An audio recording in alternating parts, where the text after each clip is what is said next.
Well, this is why I majored in music and not in technical production. But welcome everybody, my name is Jonathan Colby. I'm music director of the Farmington Valley Symphony Orchestra, and welcome to our annual Lawn Pops concert here at First Church of Farmington. We'd like to thank our sponsors for this concert, Wells Fargo Advisors right here in Farmington.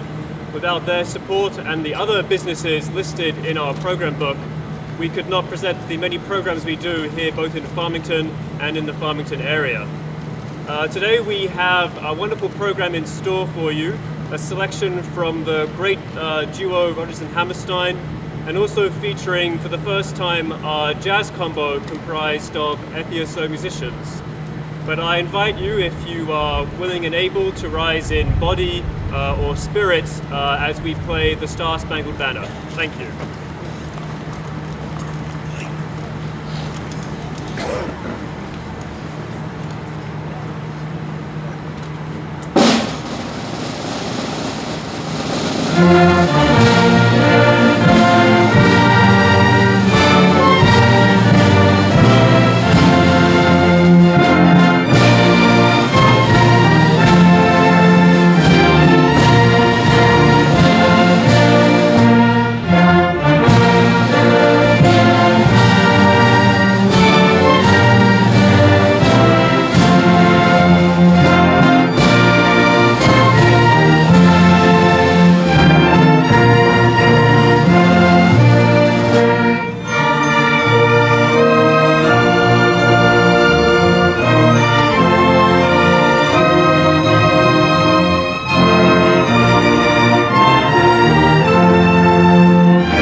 And so we start today with a selection by Rodgers and Hammerstein.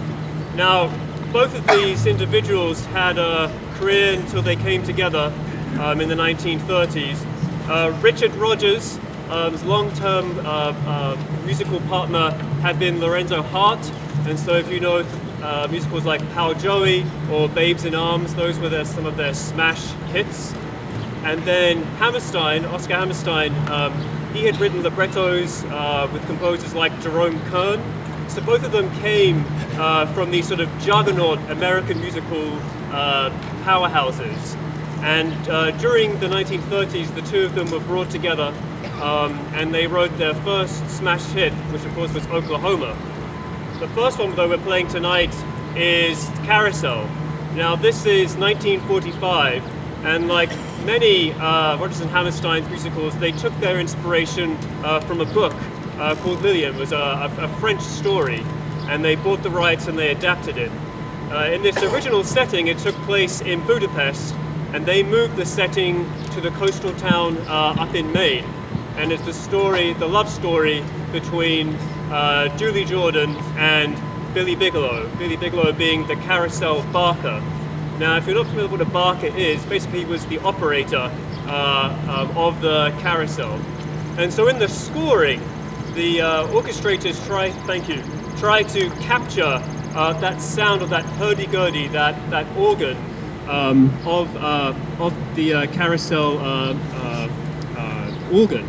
And so you'll hear that in the beginning here in this orchestration.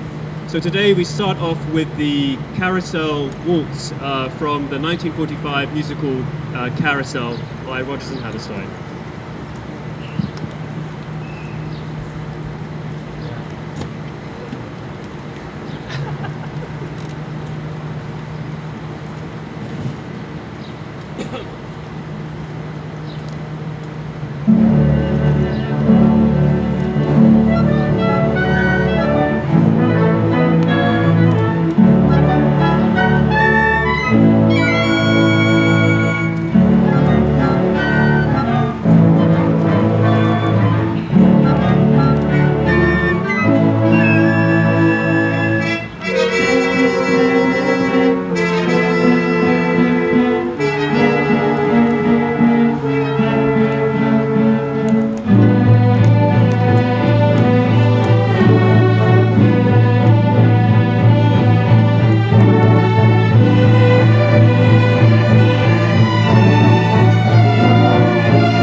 And one of the highlights of doing Rodgers and Hammerstein, of course, is having a harp.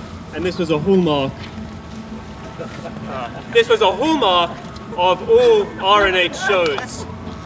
And really this tradition was pulled from the Viennese tradition, the Viennese operetta tradition. And so the next piece we're playing, which is The Sound of Music, will feature the orchestrations of Robert Russell Bennett. Now this is a name that will become synonymous with Rodgers and Hammerstein, and indeed this very unique, gotta wait.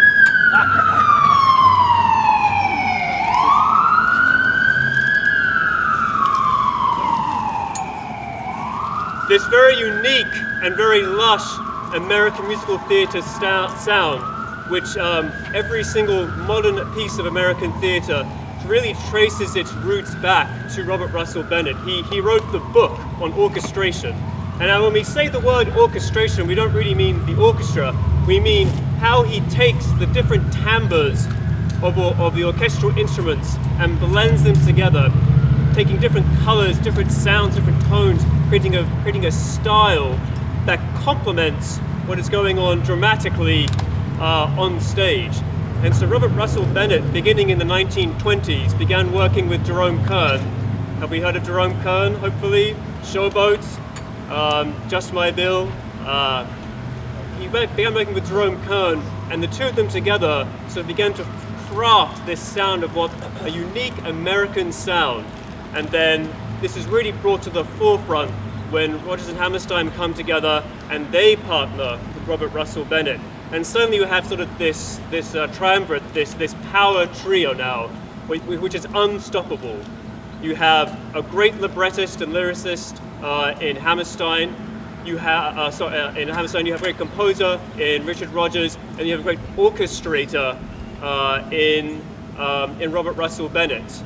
And they begin to sort of lay the groundwork for a new sound, a new type, a new dramatic importance behind American musical theatre. Because up to this point, musical theatre in the States had been very, very frivolous and very frothy and peppy, very much epitomizing the 1920s. And then you have something like Showboat come along in 1926 with Jerome Kern, and he kind of blows the whole thing up and says, actually, American musical theatre can be serious, it can tackle difficult topics, and it can use music to drive character development.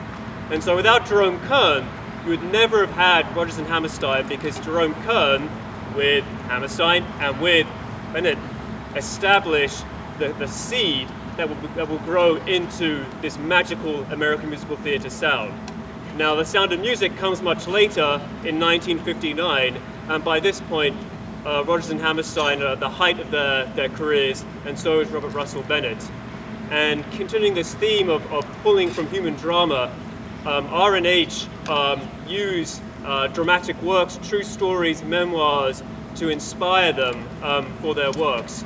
And so the 1959 Sound of Music comes from Maria von Trapp's memoirs, drawn from 1938, right before the Anschluss in Austria, as she and her family decide to leave Austria in the wake of the Anschluss and the onset of World War II. Now, the film, of course, is much more well known in the sense of its music, and really was adapted. New works were written for the film.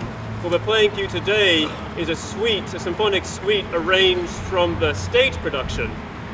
So you'll recognize a few tunes that perhaps you'll not remember from the film, but they were in the original stage production with Mary Martin. And so please enjoy today The Sound of Music with orchestrations by Robert Russell Bennett.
Yes? Yes, there we go.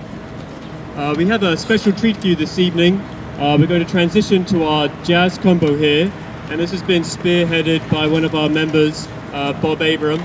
And he's going to introduce some of the pieces that they'll be playing today, but you'll hear some Irving Berlin, who is, of course, one of the great American musical theater writers, getting his start all the way back in the early 1900s, and then do some more contemporary jazz combo material as well.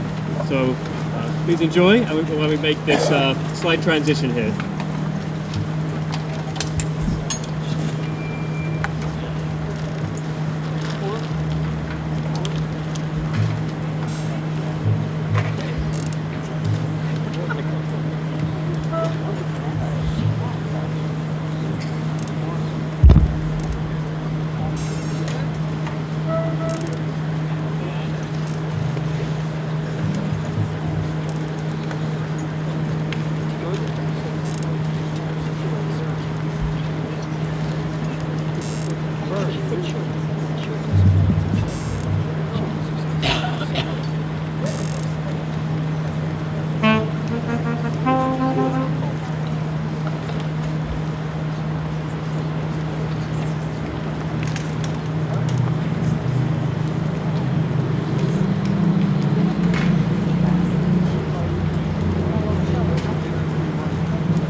See if this works.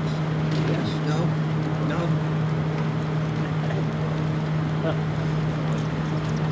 So that was Strike Up the Band, 1927 song from the musical, Strike Up the Band, Gershwin's.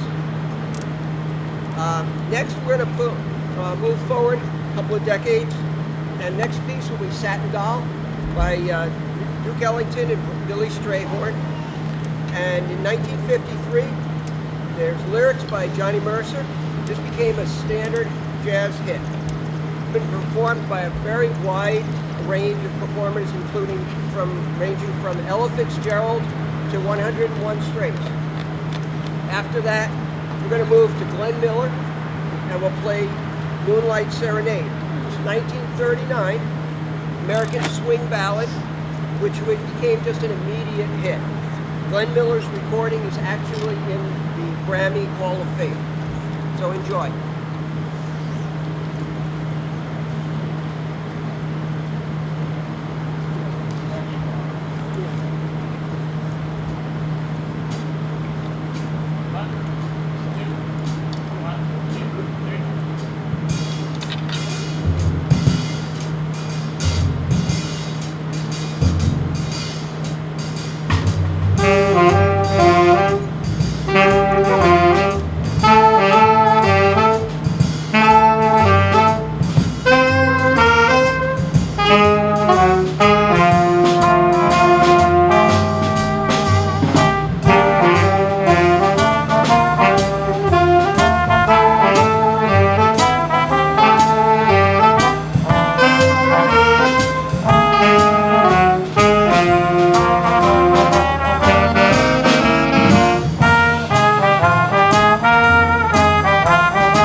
before we play our final two pieces, I actually inserted this in the wrong place, but I'll improvise.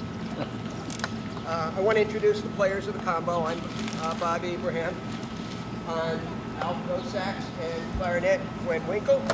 Tenor sax and clarinet, Ray Miller. Trumpet, Dan Luddy. John Beers on trombone. Rob Rainwater on bass. And Joel Bruningschwer on drums. Thank you.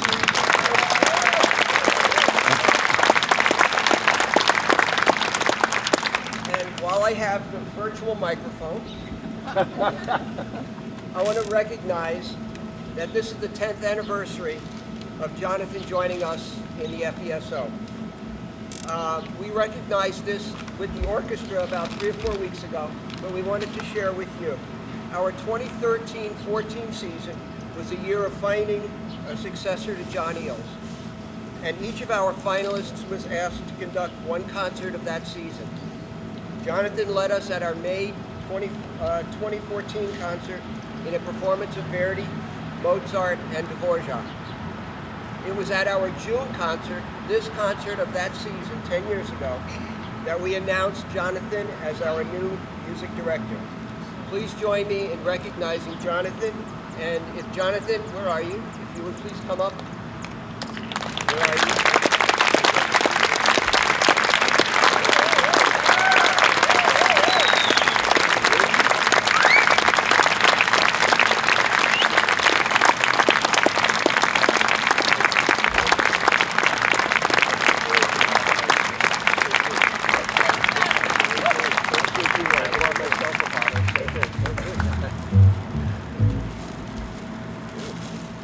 Anybody have a glass?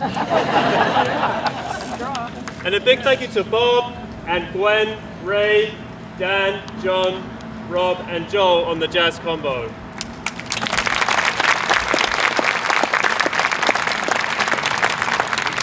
So next up is a Basin Street Blues written by Spencer Williams in 1928.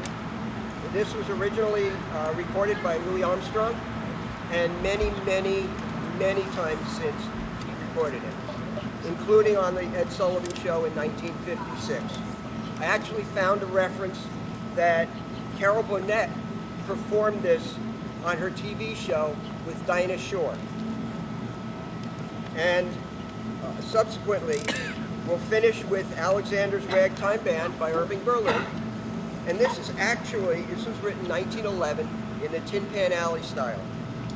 But it actually has nothing to do with ragtime, even though it's called Alexander's Ragtime Band. And it was last season when we played the Tin Pan Alley section from Peter Boyer's Ellis Island tribute that gave me the idea that we could do this. So enjoy.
1, 3.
Give up on that speaker now later on.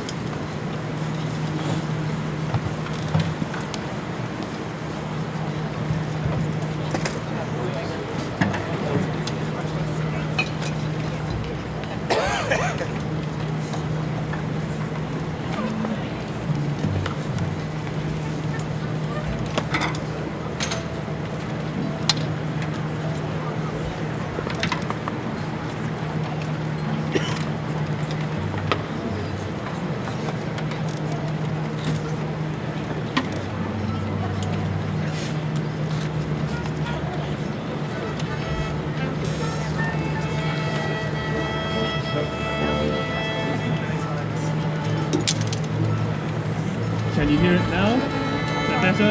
Okay. While the orchestra just resets here, I just want to acknowledge and thank Bob for all of his kind words about my 10-year anniversary. So 10 years today, I conducted the orchestra in this concert in Stars and Stripes, and the orchestra officially announced that I had been selected as the permanent music director.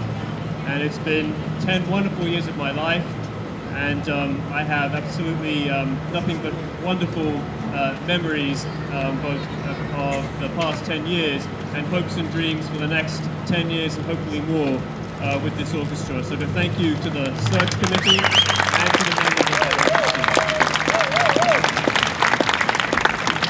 I'm going to turn it over to our concert mistress, Kerry, to retune us.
So we return to the world of Rodgers Hammerstein, and our next selection here is from the late 40s musical The King and I.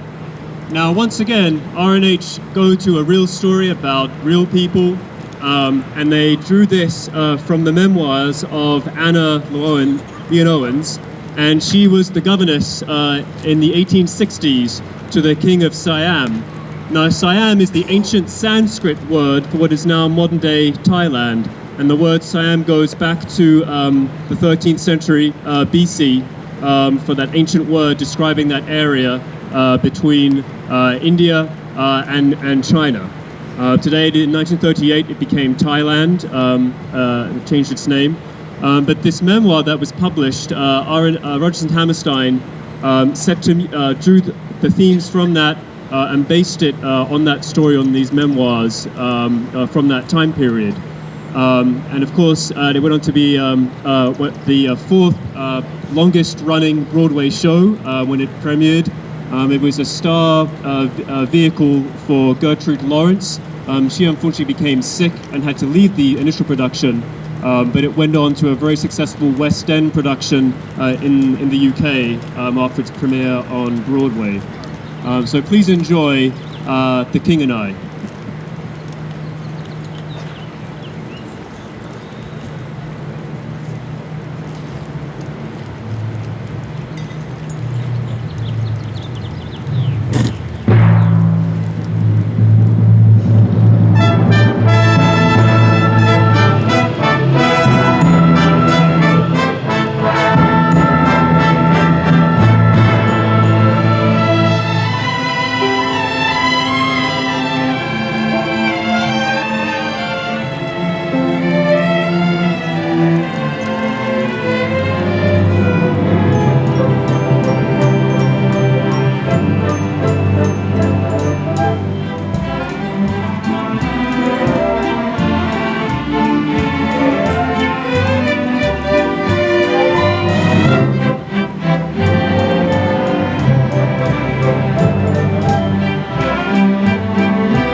And so we've sort of made a journey here, but in reverse order. And we've come back to 1938, and we're with Oklahoma, which started it all. Now, some might call it an okay musical, but I think it really is a true masterpiece. And we have to remember that 1926, when we have Showboat, which completely resets what the American theater stage looks like, and nobody thinks there can never be another Showboat. No one can ever redefine American musical theater. And so almost 10 years goes by until we get Oklahoma with Rodgers and Hammerstein. And once again, drawing on tough human themes, raw human emotions, real people on real stories, also focusing on sort of everyday occurrences, examining life in what was really considered a very remote part of the country to those individuals that were moving out there. And so they capture that sound, and also they capture that part of the American story, of that part of this nation's history. And so Oklahoma really sets the stage for all other R&H music, sets a formula that they will draw upon for the next couple of decades.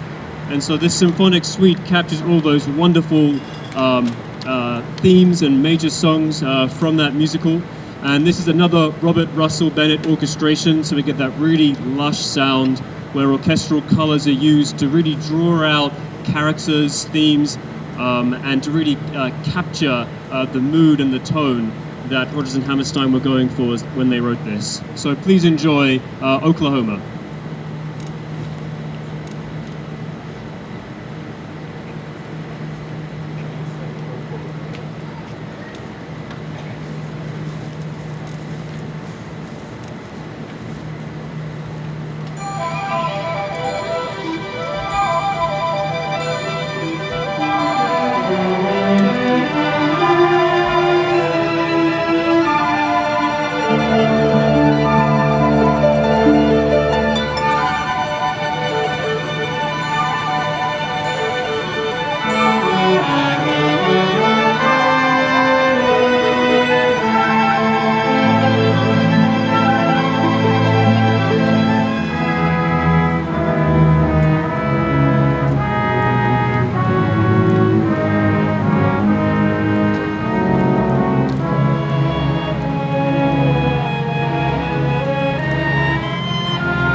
every now and again we have a bit of fun and we do an encore for you, especially a tune like Oklahoma, How Can You Resist? We close tonight with another American classic here, and this is America the Beautiful. Catherine Lee Bates' poem set to music, and please join us in singing if you are so moved.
Thank you all so much. I'd like to also recognize our concert mistress, Carrie. This is her first full season serving in this role. And Carrie, thank you so much for all of your leadership. And with that said, from all of us here from the Farmington Valley Symphony Orchestra, we wish you and your family a wonderful summer holiday.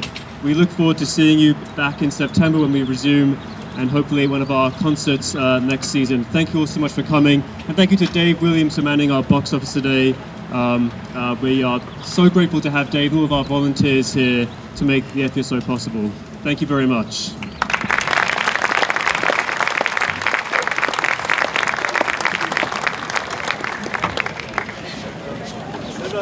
Music to Marjorie. This is what I wanted.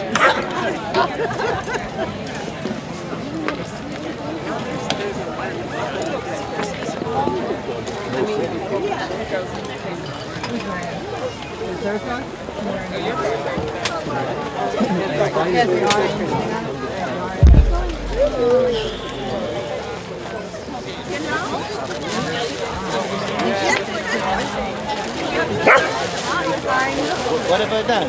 You always really good, very good things in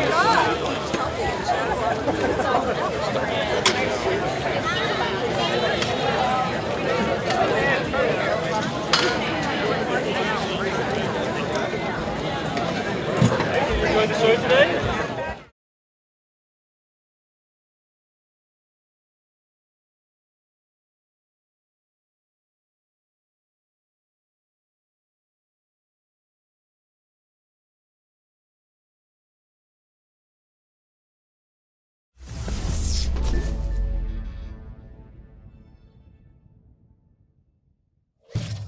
Funding for Simsbury Community Television is provided in part by contributions from viewers like you. Thank you.